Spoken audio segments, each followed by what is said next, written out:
Hey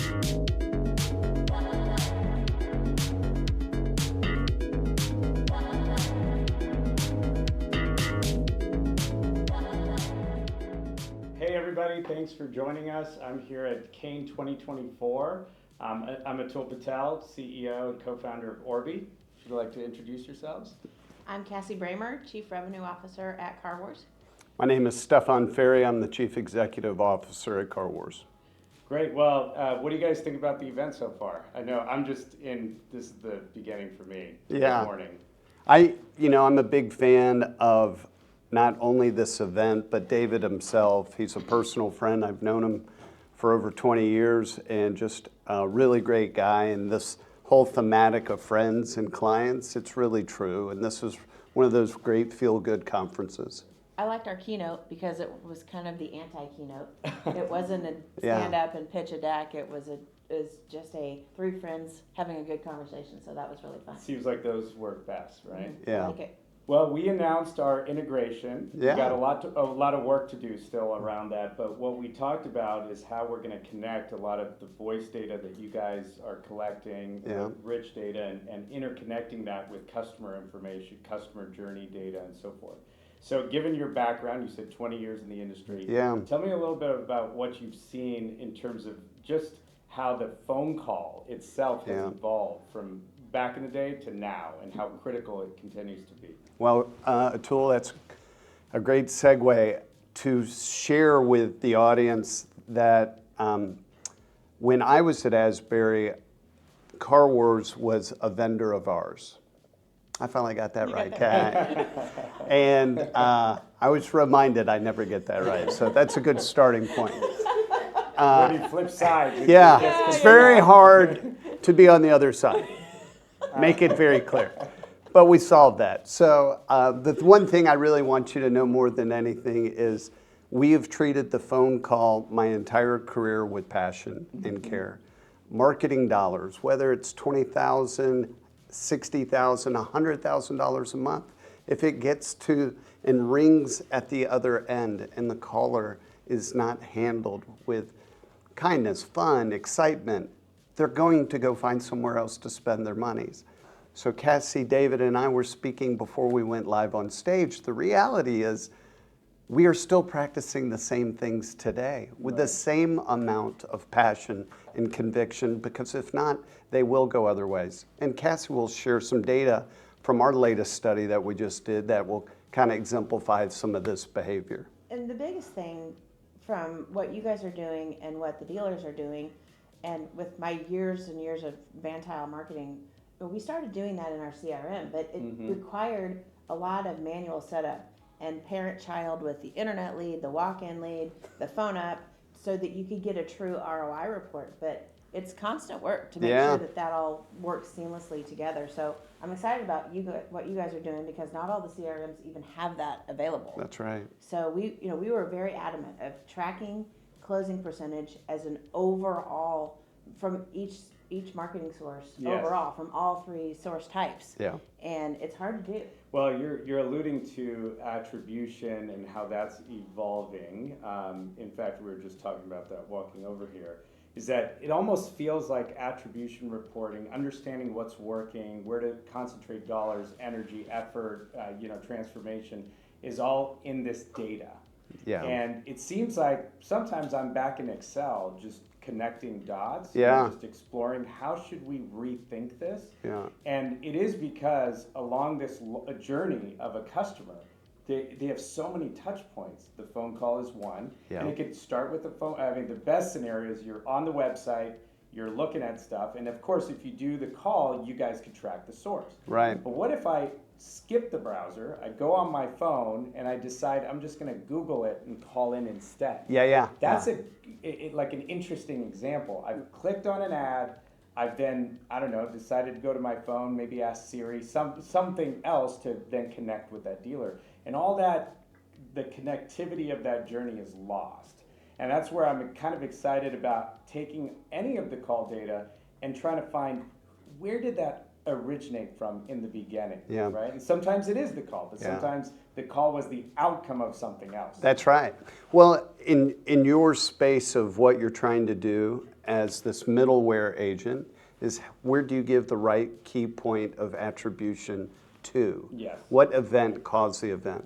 Now, what you said previously, sometimes a poor phone call will enable Orbee to try to figure out, well, they bounced, Absolutely. and then they went somewhere else. Yes. And I will tell you that call handling, if it's done poorly, will result into another sequence of events because people aren't going to go spend their second largest purchase on a poor experience. Right, and you know what, you allude to this modeling of journeys and figuring out, like, what is the template of what I like, what I want as a dealer, and what is a template or a model or a sequence of what I don't want happening. That's right. And it's all in the same data. That's right. And it's not, I think right now where we're still at, candidly, is making sure we connect the logging of these calls as part of a bigger journey. Yeah. But the next stage is what happened in that call, right? What was the sentiment? What was the outcome? And that's when it gets really exciting. We're not there yet, but it's certainly going to be the next step after we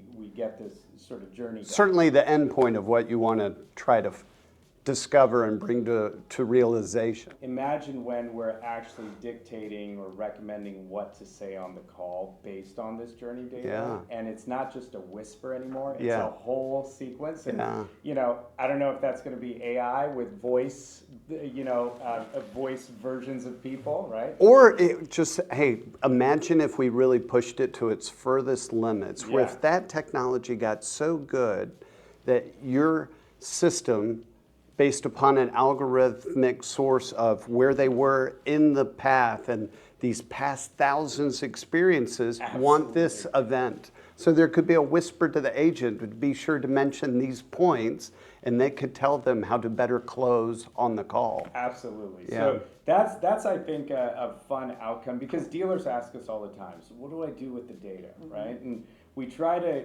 really stage it saying, well, first we still have to get it all together. Yeah. But there is the next step in sight, which is recommendations, automation, et cetera, and all the cross-channel effort that needs to go on. If someone's, if you think about how many ad sources, I mean, I'm sure a while ago it was just tracking, from a D&I perspective, a couple of key traffic sources, right? Yeah. Now it could be a lot of different places, right? Every vendor is trying to offer their sort of, they're trying to justify their participation in the workflow, right?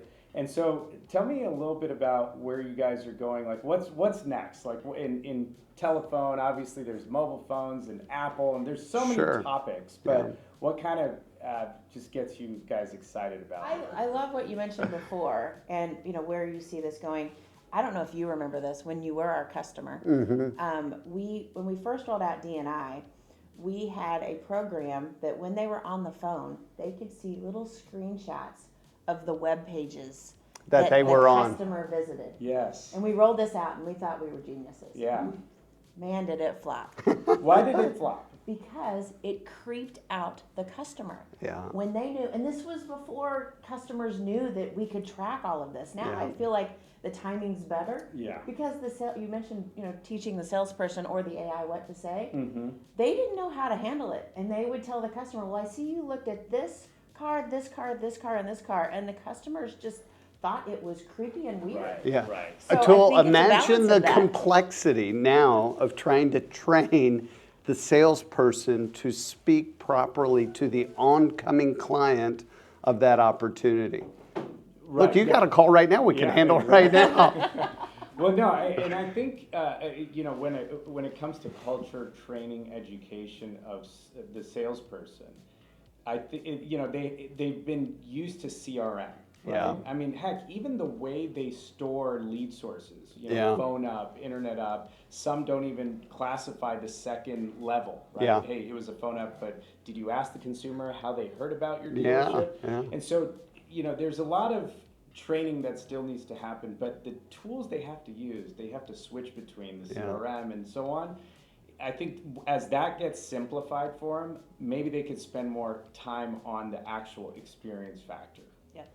Well, that was really what Cassie was saying. Maybe the time is now and better approachable to actually put in content flow into the conversation. Yeah, and so, one thing that we have to think about at Orbee, given our kind of middleware positioning, is we don't really care where the dealer logs in. If they're using the interface that you guys are providing for insights, then we want the data to go there, right? And so a lot of our work is going to be bi-directional. This isn't just an ingest all the Car Wars data and it's going to do some magic. This is also port what we're seeing from all of the other touch points and feed it back into your system, so that the algorithms, or hey, maybe DNI is no longer just on the immediate traffic source. There's something more complex there. There's so much we can do with that. So, I'm excited, just to be clear, to get you guys a lot of that journey data back into your system to take action. But I'm excited because I think it could be in yours.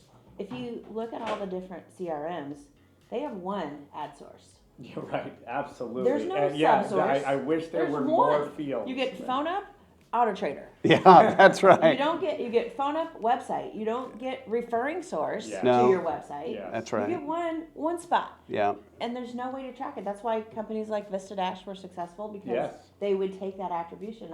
I think you're going to have to do it, because right now there's not a lot of places where they can look at that. Yeah, understanding all the touch points and figuring out how each is involved in the process is going to be critical. Well, I'm excited about this relationship. Yeah. And we got a lot of work to do, but well, it's going to be great. Atul, we are excited as well. For us, what you bring to the space is super important, and we are excited about sharing that data. We're just shy last year of 300 million minutes. Incredible. And so we're the big kid in the block in this space, and we always want to try to do different things and build creativity that help our dealers be more successful. Plain and simple. And sometimes it's as basic as training. Sometimes it could be as complex as an AI tool integrated in something, or a scorecard that can now rate all the phone calls that go inbound and outbound. Instead of relying on human resources to get such a trivial thing done, you got to remember, 15, 20 years ago, we were listening to every single call. Right. Forget that. I mean, like, who has it's still the time fun to do that once in a while, right? If you want, sure you log in and you're like, it's like We have a Friday. best of. Really? we got a best of list, and it's pretty. That's awesome. It's You don't want to make the best of. Yeah, you don't want to be on that list. Yeah, but I think we could all talk for hours on the subject, and we're grateful for the opportunity, and we look forward to doing a bigger partnership with you guys. So are we. All right. Yeah. Well, thank you, everybody. Yeah, Thanks for appreciate joining it. us, and learn more on our website or theirs in terms of the integration and the potential. Thanks so much.